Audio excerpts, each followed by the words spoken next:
Alléluia, gloire à Dieu, prions. Soyez la bienvenue pour cette session, ce service.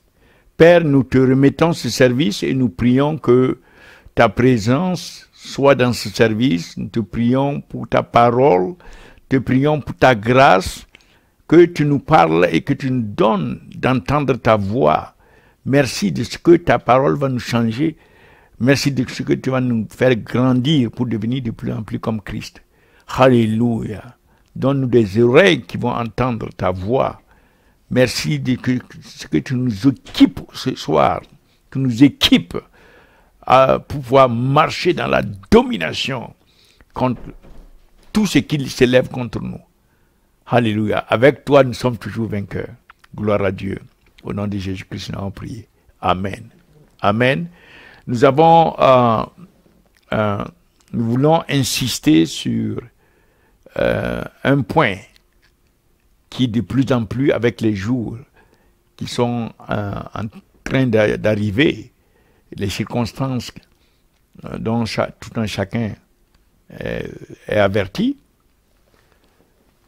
nous voulons insister sur un point bien précis, c'est l'autorité du nom de Jésus-Christ qui est accompagné du ministère des anges. Cela est extrêmement important parce qu'il y a des choses que nous pouvons ignorer par mégarde, mais lorsque la situation l'exige et que nous continuons de les ignorer, ça peut être très, très dangereux. Donc, je pense que nous devons grandir dans l'autorité du nom de Jésus-Christ et afin aussi de déclencher le ministère des anges. Nous avons besoin, en tout cas, les jours à venir, nous aurons besoin plus qu'avant du ministère des anges, de l'autorité du nom de Christ. Alors, regardons tout d'abord Matthieu 26, verset 53. Jésus, lorsqu'il était dans le jardin, et il était avec ses disciples, lorsqu'ils sont venus pour l'arrêter, un de ses disciples, à l'occurrence Pierre, a coupé l'oreille d'un des soldats. Et Jésus se retourne, il dit à Pierre, ne penses-tu pas que je pouvais prier, je peux prier à mon Père? Voilà les paroles de Jésus exactement. Penses-tu que je ne puisse pas invoquer mon Père qui me donnerait à l'instant plus de 12 légions d'anges? Cela fait environ 12 légions, 80 000 anges déclenchés à l'instant même. Alors, lorsqu'on sait ce qu'un seul ange peut faire, et maintenant 80 000 sont déclenchés à l'instant même, mais c'est le monde entier qui est terminé. Donc, Jésus dit ici que en invoquant le Père, nous pouvons déclencher le ministère des anges. Non seulement leur nombre et la qualité de leur ministère, tout cela va être déclenché par nous. C'est nous qui pouvons les déclencher. Comme il a dit ici à Pierre, penses-tu que je ne puisse pas? Donc nous pouvons. Mais Jésus n'a pas fait ça parce qu'au verset suivant, il dit, comment donc s'accompliraient les Écritures d'après lesquelles il doit en être ainsi? Donc Jésus, en suivant la volonté du Père, sait très bien qu'il doit aller à la croix, on doit l'arrêter, on doit le torturer, extra, et l'amener à la croix. Et c'est à cause de ça, donc à cause de toi et moi, à cause de la mission divine pour le salut, la rédemption. Voilà pourquoi il a accepté.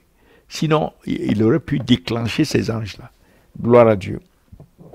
Le deuxième point, c'est que dans ce jardin, lorsqu'il priait, on se souvient qu'un ange a été envoyé du ciel. Dans Luc 22, verset 42, Il dit, Père, non, étant en agonie, il priait. Alors, Père, si tu voulais éloigner de moi cette coupe, toutefois, que ma volonté ne se fasse pas, mais la tienne. Alors, au verset 43, un ange lui apparut du ciel pour le fortifier. Que Dieu déclenche un ange pour te fortifier. Que Dieu nous envoie des anges qui vont nous fortifier. Que Dieu nous envoie des légions d'anges.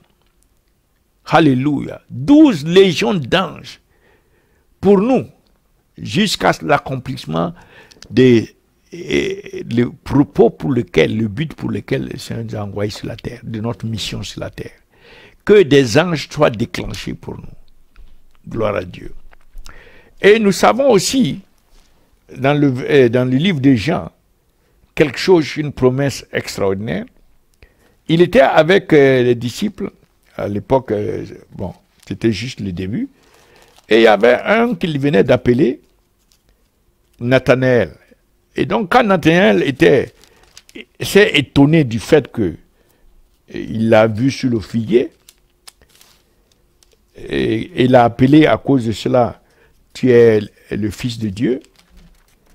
Jésus lui dit, alors tu es étonné parce que, je vais lire Jean chapitre 1, verset 51, verset 49, Nathanaël répondit et lui dit, Rabbi, tu es le Fils de Dieu, tu es le roi d'Israël. Jésus lui répondit, parce que je t'ai dit que je t'ai vu sous le figuier, tu crois? Tu verras de plus grandes choses que celles-ci. Et il lui dit, en vérité, vous verrez désormais le ciel ouvert et les anges de Dieu monter et descendre sur le Fils de l'homme. Les anges de Dieu monter et descendre sur toi. Que les anges de Dieu, que les cieux s'ouvrent sur toi et que les anges de Dieu montent et descendent sur toi au nom de Jésus-Christ. Que les cieux s'ouvrent sur nous tous et que les anges montent et descendent continuellement sur nous. Gloire à Dieu. Que nous soyons dans une connexion avec le ciel, connexion angélique. Qu'il en soit ainsi au nom de Jésus-Christ, nous avons prié. Amen. Donc, en regardant, quelle est réellement la fonction? Qu'est-ce que les anges vont venir, le but pour lequel Dieu les envoie? Cela a été exprimé dans Hébreux, le livre d'Hébreux, chapitre 1, verset 14. Hébreux chapitre 1, verset 14. Chapitre 1, verset 14. Alors, voilà.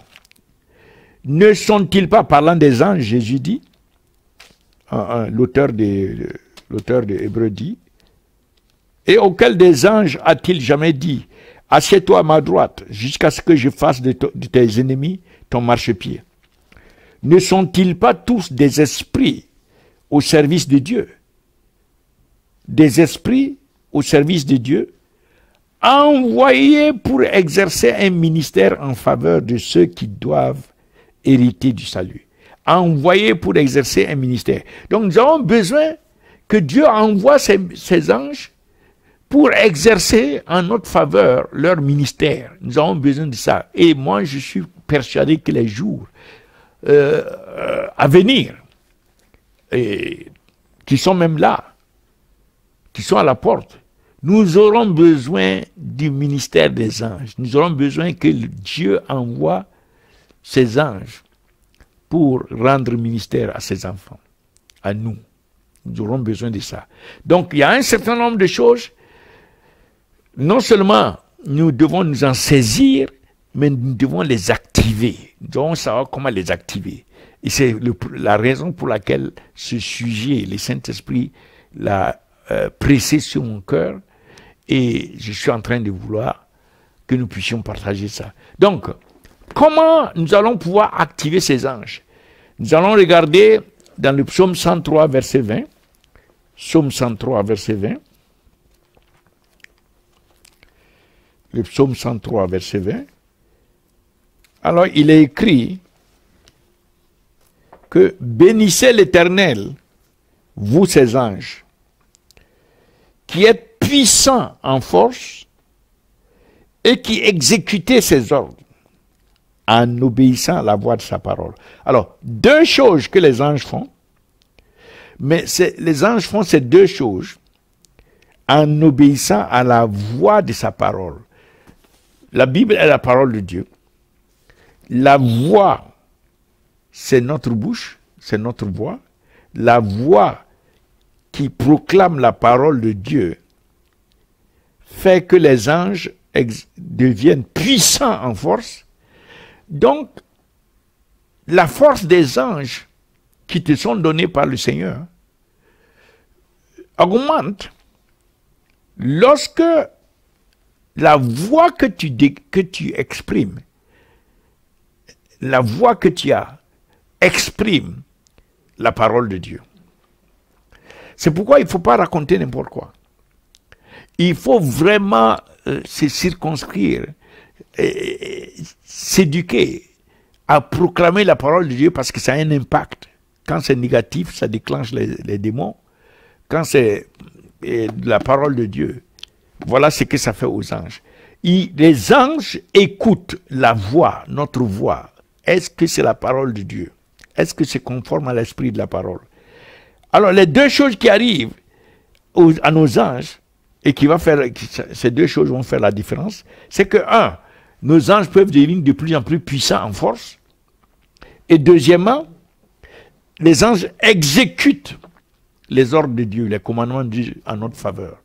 Les anges exécutent. Ils sont déclenchés, dispatchés. Les anges sont envoyés, c'est-à-dire activés pour accomplir les promesses de Dieu, la parole de Dieu en notre faveur. Gloire à Dieu, gloire à Dieu. Voilà en gros comment la chose se présente. Mais quand on rentre dans le fond, et c'est là où nous allons mieux comprendre comment les anges sont activés. Vous vous souvenez, le Seigneur Jésus était avec ses disciples dans le livre de Marc. Ce jour-là, et il a parlé au figuier. Le lendemain, quand ils sont venus, Pierre a remarqué que le figuier était mort, asséché. Et Pierre était étonné, et Jésus lui dit qu'il doit avoir la foi. La foi de Dieu, la foi en Dieu, la foi avec laquelle Dieu a parlé. Et que si les disciples avaient cette foi, eux aussi, ils vont dire, non pas seulement à ce terme, mais même à la montagne. Ils vont parler à la montagne. Et la montagne va aller se jeter dans les eaux. Alors, Marc 11, verset 20, c'est le 24 qui m'intéresse, qui nous intéresse ici. C'est pourquoi je vous dis, et voilà la leçon, tout ce que vous demanderez en priant, tout ce que vous demanderez en priant. Alors, c'est tout ce que nous demandons en priant, c'est-à-dire l'accomplissement des promesses de Dieu pour nous. Ça veut dire, nous demandons ces promesses, nous demandons que Dieu accomplisse ses promesses. Ces promesses, nous devons les mettre dans notre cœur d'abord. Nous avons ces promesses dans notre cœur. Ces promesses sont abondantes, nous avons médité ces promesses. Et nous les demandons à Dieu, nous demandons à Dieu de les accomplir. Donc, ça, c'est première phase, nous méditons ces promesses. Deuxième, nous demandons à Dieu d'accomplir ses promesses. Donc là, une fois que nous avons demandé, Jésus nous a prévenu dans un autre passage, dans le livre de Luc chapitre 11, au verset 13. Jésus parlait de les hommes qui savent choisir de bonnes choses pour leurs enfants. Lorsque l'enfant demande un œuf, ou bien du pain, ou bien ce ne sont pas des cailloux ou des serpents que cet homme va le donner à son enfant. Alors Jésus nous fait cette leçon, que si l'homme qui est méchant sait choisir de bonnes choses pour ses enfants, à combien plus forte raison, Dieu qui, lui, est bon, alléluia, qui est le Dieu de grâce et de miséricorde, le Dieu qui nous aime, à combien plus forte raison Dieu, notre Père, va nous envoyer le Saint-Esprit ou les choses, les bonnes choses, si nous le lui demandons. Si nous demandons. Donc, voilà la chose. Une fois que nous avons demandé, nous avons la promesse dans notre cœur, nous demandons à Dieu, selon ce que Jésus a dit ici, nous ne devons pas croire que Dieu ne nous a pas donné ce que nous avons demandé. Ça veut dire que, dans ce cas, si nous croyons que Dieu n'a pas donné, ça veut dire que nous pensons, Jésus dit que nous pensons que Dieu est plus méchant qu'un homme qui est méchant. Dieu est plus méchant que cet homme pour ne pas nous donner ce dont nous avons besoin et que nous demandons selon ses promesses. Donc, une fois que nous demandons, nous devons être convaincus que nous avons reçu. Parce que Dieu a déjà donné. Nous devons être convaincus de ça. Bien sûr, c'est la foi. Et la foi, c'est l'assurance, c'est la substance des choses qu'on espère. La substance des choses qu'on espère. On espère quelque chose et on a la substance spirituelle de cette chose-là. Et l'assurance des choses qu'on ne voit pas. On ne voit pas dans le naturel, mais on voit ces choses dans l'esprit. C'est pourquoi c'est l'assurance. Dans l'esprit, c'est-à-dire à travers la parole, nous voyons cette chose que nous avons demandé. Gloire à Dieu. Donc, nous revenons maintenant dans ce qui nous intéresse. Nous avons la promesse dans notre cœur. Nous demandons à Dieu. Nous croyons que Dieu a répondu. Et c'est pour ça que Jésus dit, le Seigneur dit, au verset 24, le Seigneur dit, croyez que vous l'avez reçu. Tout ce que vous demanderez en priant, croyez que vous l'avez reçu. C'est-à-dire, au moment où nous sommes encore en train de prier, nous devons croire que nous avons reçu. Parce que Dieu l'a fait. Nous devons avoir la foi que Dieu a fait. Dieu a répondu. C'est déjà accompli dans le monde spirituel. Et maintenant, une fois que nous avons atteint cette phase, la dernière étape, et Jésus dit, et vous le verrez s'accomplir. Alléluia, vous le verrez. Ça, c'est dans le futur. Ça, c'est dans la manifestation de ce que Dieu a fait dans le monde spirituel déjà maintenant pendant que j'ai prié. Et que j'ai cru. Dieu l'a fait maintenant. Et c'est là où il dit, croyez que vous l'avez reçu. Donc, la réception vient avant l'obtention, la manifestation physique. La réception dans le monde spirituel vient avant. Dans le naturel, nous sommes habitués à l'inverse. Nous obtenons la chose et nous pouvons dire, oh, j'ai reçu. Non. Par la foi, nous recevons d'abord dans le monde spirituel. Et ensuite, nous obtenons la manifestation de ce que nous avons reçu dans le monde spirituel. C'est parce que la réception dans le monde spirituel n'est pas effective. C'est pourquoi l'obtention dans les naturels, c'est-à-dire la manifestation dans les naturels aussi, il n'y a rien. Puisqu'on n'a rien reçu. Puisqu'il n'y a pas eu de foi qu'on a reçu. On a cru que Dieu était méchant. Et que nous avons demandé, mais il n'a pas répondu. Parce que pour nous, la réponse, c'est la manifestation physique. Alors que la réponse, non, c'est la foi. C'est la foi que je reçois de Dieu parce qu'il est bon, parce que il a promis et il est fidèle à sa promesse et sa parole ne va pas retourner à lui sans produire son effet.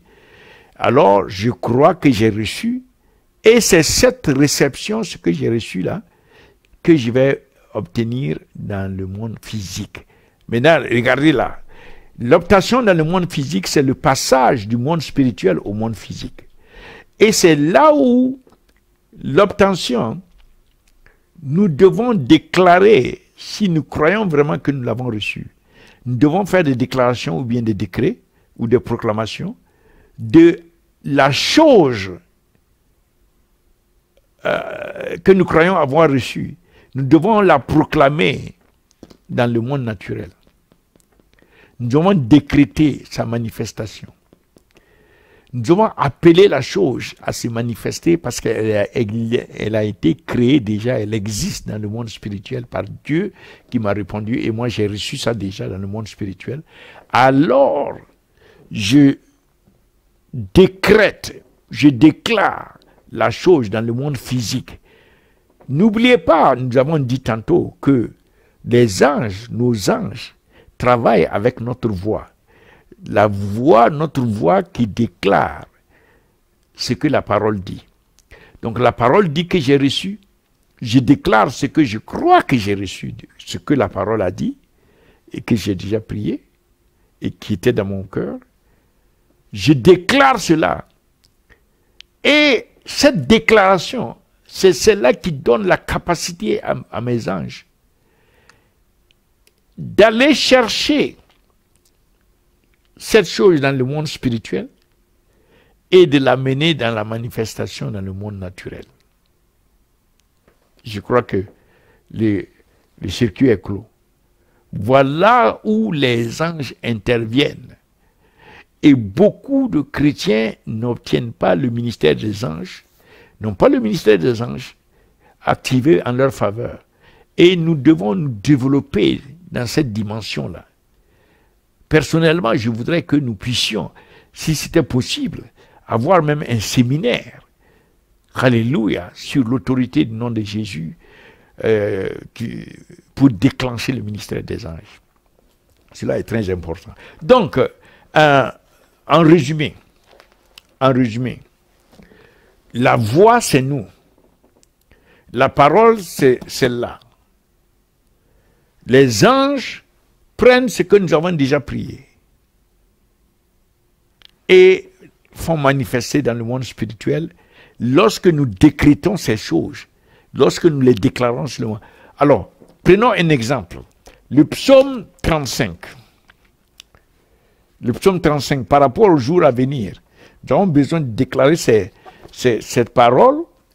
Cette parole va aller au-devant de nous, déclencher le ministère des anges au-devant de nous, avant que nous arrivions à demain ou après-demain, ou la semaine prochaine, ou le mois prochain, ou à tout moment où les circonstances vont apparaître.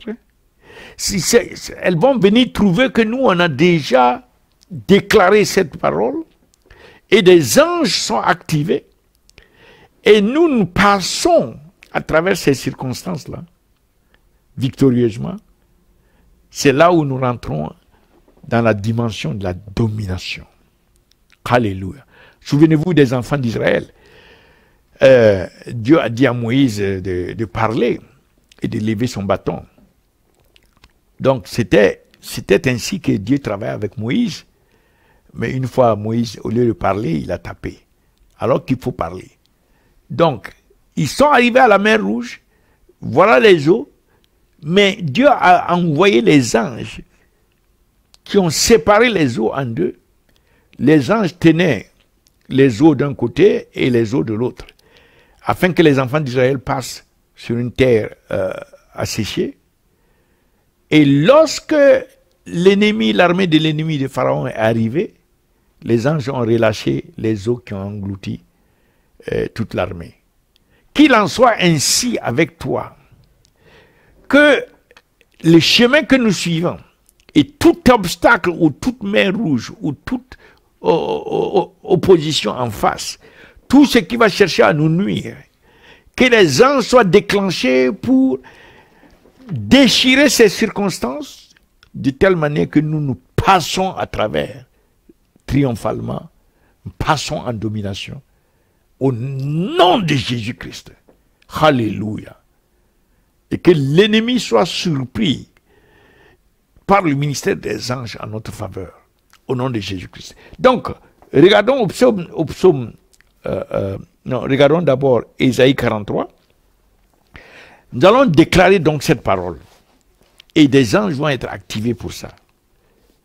Ainsi parle maintenant l'Éternel qui t'a créé, ô Jacob. Ô nous, le corps de Christ, l'Éternel qui nous a créés. C'est lui qui nous a formés. Ne craignez point. Ne crains pas, mon frère. Ne craignons pas. Car je te rachète. Je t'appelle par ton nom. Tu es à moi. Si tu traverses les eaux, je serai avec toi. Qu'il en soit ainsi avec nous, au nom de Jésus-Christ. Et les fleuves, ils ne te submergeront point. Gloire à Dieu. Si tu marches dans le feu, tu ne te brûleras pas. Que même si l'ennemi amène demain ou la semaine prochaine ou dans les mois à venir, même si c'est le feu que l'ennemi amène, ces feux-là ne vont pas nous brûler, ces feux ne vont pas te brûler. Nous les déclarons au nom de Jésus-Christ, basé sur la promesse de Dieu que nous avons priée, qui est dans nos cœurs, et nous croyons que nous avons reçu. Et nous déclarons, et des anges sont dispersés. Et la flamme ne t'embrasera pas au nom de Jésus-Christ. Car je suis l'Éternel, ton Dieu, le Saint d'Israël, ton Sauveur. Je donne l'Égypte pour ta rançon, l'Éthiopie et Séba à ta place. Parce que tu as du prix à mes yeux. Parce que tu es honoré et que je t'aime. Alléluia. Je donne les hommes à ta place et des peuples pour ta vie. Qu'il en soit ainsi les jours à venir. Que cette parole s'accomplisse. Que des anges soient dispatchés en fonction de cette parole que nous venons de déclarer. Au nom de Jésus-Christ. Nous allons regarder aussi un psaume qui est très important dans la situation, dans les temps à venir ou actuels même. Et nous devons les déclarer, ces paroles, ces genres de paroles. Et nous allons utiliser le psaume 35 ce soir. Le psaume 35. Gloire à Dieu. Gloire à Dieu. Alléluia. Que des anges, des bataillons d'anges. Éternel, défends-moi contre mes adversaires. Combat ceux qui me combattent, qui nous combattent. Saisis le petit et le grand bouclier et lève-toi pour nous secourir. Brandis la lance et le javelot contre nos persécuteurs. Dis à nos âmes, je suis ton salut. Qu'ils soient honteux et confus, ceux qui en veulent à nos vies. Qu'ils reculent et rougissent, ceux qui méditent notre perte. Qu'ils soient comme la balle emportée par le vent, et que l'ange de l'Éternel, voilà, l'ange de l'Éternel les chasse au nom de Jésus-Christ. Que leur route soit ténébreuse et glissante, gloire à Dieu, et que l'ange de l'Éternel les poursuive. Car sans cause, ils nous ont tendu leur filet sur une fosse. Sans cause, ils l'ont creusé pour nous ôter la vie. Que la ruine les atteigne à l'improviste, au nom de Jésus-Christ. Qu'ils soient pris dans le filet, qu'ils soient tendus, qu'ils y tombent et périssent. Et nos âmes auront de la joie en l'Éternel, de l'allégresse en son salut. Tous nos os diront, Éternel, qui peut comme toi délivrer le malheureux d'un plus fort que lui? Le malheureux et le pauvre de celui qui les dépouille. De faux témoins s'élèvent. Ils nous interrogent sur ce que nous ignorons. Ils nous rendent le mal pour le bien. Nos âmes sont dans l'abandon. Et nous, quand ils étaient malades, nous revêtions un sac. Nous humilions nos âmes par le jeûne. Et nous prions, la tête penchée sur nos seins. Comme pour un ami, pour un frère, nous nous traînions lentement. Comme pour le deuil d'une mère, nous nous courbions avec tristesse. Puis quand nous chancelons, ils se réjouissent et s'assemblent. Ils s'assemblent dans leur regroupement. à notre insu pour nous outrager. Lorsque nous dormons, ils se rassemblent. Même dans la journée. Ils font tout dans les ténèbres. Ils nous déchirent sans relâche avec les impes, les impies, les parasites, moqueurs. Ils grincent des dents comme moi contre nous. Seigneur, jusqu'à quand le verras-tu? Les verras-tu? Protège nos âmes contre leurs embûches, nos vies contre les lionceaux.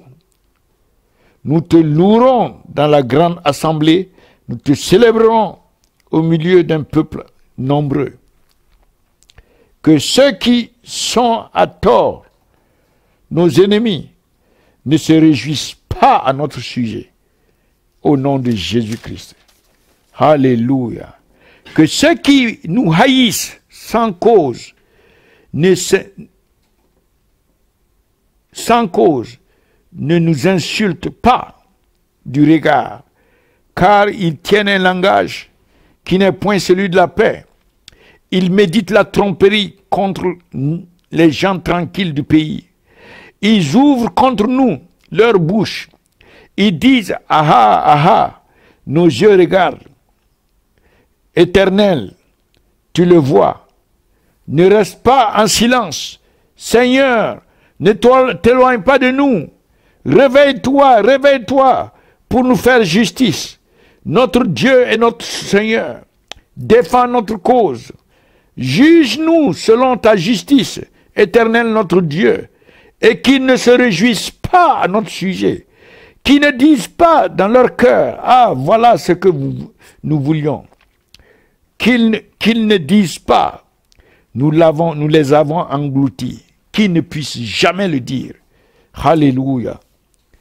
Que tous ensemble, ils soient honteux et confus, ceux qui se réjouissent de notre malheur, qu'ils revêtent l'ignominie et l'opprobre, ceux qui s'élèvent contre nous, qu'ils aient de l'allégresse et de la joie, ceux qui prennent plaisir à notre innocence, et que sans cesse ils disent, exalté soit l'Éternel, qui veut la paix de son serviteur. Et nos langues célébreront ta justice, nos langues diront tous les jours ta louange. Alléluia. Que cette parole que nous avons déclarée aille au-devant de nous. Que des anges soient déclenchés en fonction de cette parole. Et que nous marchions dans l'accomplissement de cette parole au nom de Jésus-Christ. Alléluia. Au nom de Jésus.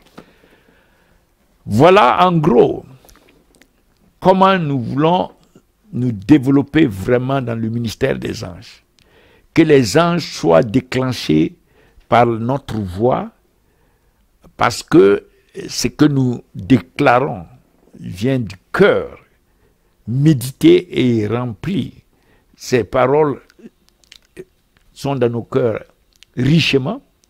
Nous avons déjà demandé à Dieu d'accomplir ces paroles. Et nous avons cru que nous avons reçu l'accomplissement de ces paroles. Alors, le déclenchement des anges par la déclaration de ces paroles par nos voix, par notre bouche, que ce déclenchement soit effectif. Père, nous te remercions de ce que tu as choisi que les anges vont nous servir, vont être activés, envoyés en notre faveur. Père, nous croyons en ta promesse et nous te remercions de ce que ces anges vont écouter nos voix et agir en conséquence. Et que dans les jours à venir, dans les mois à venir, Seigneur, nous allons voir davantage d'anges activés dans le nom et l'autorité du nom de Jésus-Christ. Merci Père. Merci Père. Gloire à Dieu. Au nom de Jésus, nous allons prier. Amen. Donc nous allons prier pour ceux qui veulent accepter le Seigneur Jésus-Christ, qui n'ont pas encore donné leur vie au Seigneur. Dites seulement, Seigneur Jésus, Je crois au sacrifice que tu as offert à la croix par ton sang et ta mort. Merci de me pardonner tous mes péchés et de me laver par ton sang. Je crois dans mon cœur que Dieu t'a ressuscité de la mort, tu es monté et tu vas revenir bientôt. Alors ce soir, je t'ouvre mon cœur. Je te demande de venir dans mon cœur. Je te reçois comme Seigneur et Sauveur. Merci Seigneur Jésus de me faire naître de nouveau et de faire de moi un enfant de Dieu, un membre de la famille de Dieu. Et à partir d'aujourd'hui, je te soumets ma vie. Merci Seigneur. Au nom de Jésus-Christ, on prie. Amen. Amen. Donc, que nous continuions de venir ensemble, parce que il y a le mouvement de l'esprit qui est en train d'amener les gens de différentes nations ensemble pour prier. Et ces prières continuent sans cesse, si bien que la flamme de la présence de Dieu ne s'éteint jamais à cet autel, à la montagne de prière, la montagne du cœur du Père. Les anges montent et descendent continuellement comme Jésus nous l'avait promis. Et la présence de Dieu descend dans les nations. La gloire de Dieu envahit de plus en plus. Donc, il y a des grandes choses à venir. Et je voudrais vous demander de ne pas rater cela. Croyez-moi, ne ratez pas. Il y a trop de témoignages pour ça. Que le Seigneur vous bénisse. Que le Seigneur vous garde. Que le Seigneur vous donne des légions d'anges qui vont vous rendre ministère. Et que toute attaque de l'ennemi contre votre vie et vos familles soit brisée par ces anges au nom de Jésus-Christ. Je couvre du sang de Jésus-Christ. Et que le Seigneur Jésus se révèle à travers vous pour attirer de nombreuses âmes dans son royaume. Au nom de Jésus-Christ, nous avons prié. Amen. Dieu vous bénisse. Dr Moussa, jusqu'à la prochaine fois. Shalom.